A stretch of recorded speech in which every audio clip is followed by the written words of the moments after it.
చరిత్ర పుట్టినప్పటి నుంచి ఇప్పటి వరకు ఉప్పుకి చీమలు పట్టడం జరగలేదు. స్వీటుకు మాత్రం ఎప్పుడు చీమలు పడుతూనే ఉంటాయి.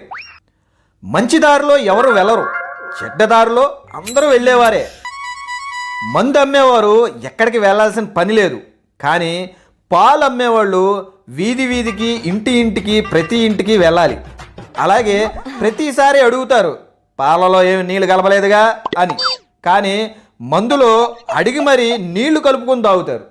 వా వారే వా, ఏం మానవా! మనిషిని నువ్వు జంతువువా మృగానివా అంటే ఎక్కడ లేని కోపం తన్నుకొస్తుంది. అదే నువ్వు పులివిరా, సింహానివి అని పొగిడితే ఎంత గొప్పగా ఆనందంగా ఫీల్ అవుతారో. మరి అవి జంతువులేగా, మృగాలేగా. ఓ మానవా, ఏంటి నీ వికృత చేష్టలు? ఫ్రెండ్స్, ఇలాంటి పచ్చి నిజాలు నేను చెప్పినవి కాకుండా మీకేమన్నా గుర్తొస్తే కామెంట్ చేసేయండి.